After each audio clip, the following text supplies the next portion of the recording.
दे दें। इकोनॉमी के हवाले से तो नहीं है, सिर्फ एक मेरा मुख्तसर सवाल था कि दो वीडियोस आ गई हैं हमारे पास। एक जिसकी निशानदेही आपने की थी सूबाई असम्बली के उम्मीदवार, और अभी राजा बिशारत साहब जिनके भाई कल उनकी वीडियो भी आ गई, इलेक्शन बाइकाट।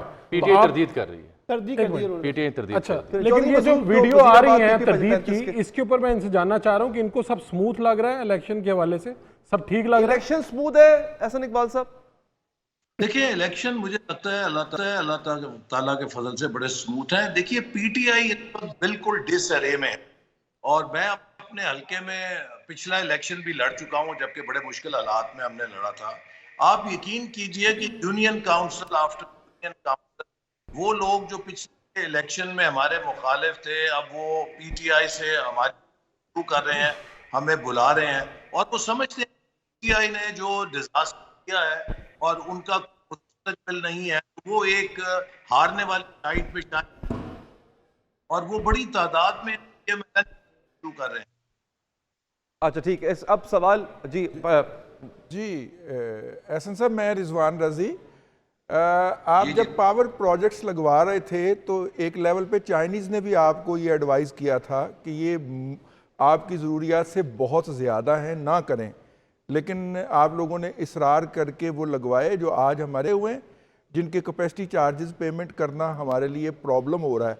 तो आपकी जो फ्यूचर प्लानिंग है उसमें भी इसी तरह की जो होंगी वो बातें होंगी, ख़ास तौर पे आप जो प्रोजेक्ट लेके बैठे हैं, स्टार प्रोजेक्ट अभी पिछली गवर्नमेंट में भी लगाया उन्होंने, लाहौर कराची रेलवे जो आपने रीवैम्प करना है, 8 बिलियन 9 बिलियन डॉलर पे वो काम पहुंच चुका है।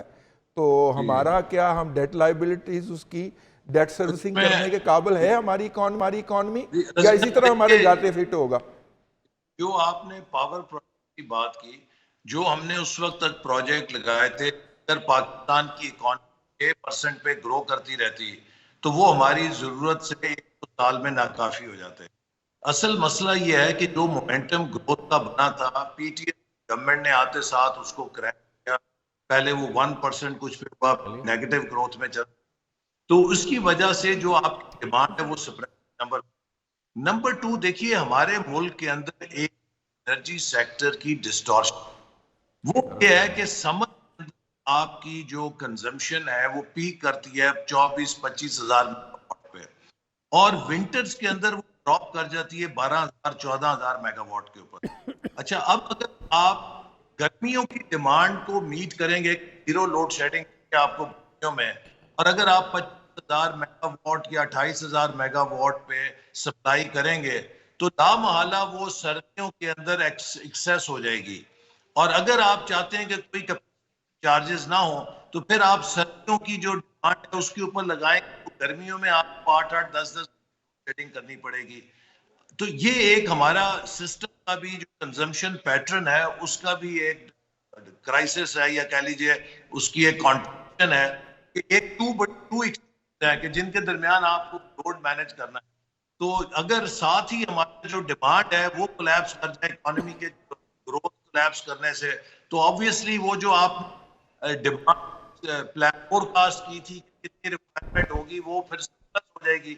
तो ये नहीं है कि हमने जरूरत से ज्यादा बिजली सूबे लगाए थे, अगर उस मोमेंटम को बरकरार रखा जाता तो ये हमारी 1-2 सालों में। अच्छा, उसमें एहसन साहब एक बात ये भी कही जाती है, मे बी ये बात आपके फेवर में जाए, कि जो प्रोजेक्शन आपने की थी ना 2013 में जब आपने ये लगाना शुरू किया मंसूबे, प्रोजेक्शन ये थी कि इंडस्ट्री डबल होगी, कंजम्पशन बढ़ जाएगी, उस कंजम्पशन को मद्देनजर रखते हुए भी शायद ये किया गया था। जी साहब। जी वही मैं कहता कि हमारी 6% ग्रोथ की जो प्रोजेक्शन थी, अगर उसके मुताबिक हम चलते, ये जो बिजली की हमने सप्लाई की, ये इतनी जो रेलवे के मंसूबे की आप रजी साहब, वो रेलवे का मंसूबा अब नागुज़ीर इसलिए हो गया है कि या आपको अपनी रेलवे शट डाउन करनी पड़ेगी, क्योंकि ये जो ट्रैक है हमारा ये 150 साल से ज्यादा पुराना हो चुका है, अंग्रेज के जमाने का लगा हुआ है, और इसके कुछ सेक्शन खासतौर पर अभी हाल में सैलाब से मुतासिर हैं, वहां पे इतने ज्यादा हादसे हुए हैं उस ट्रैक की बहाली की वजह से,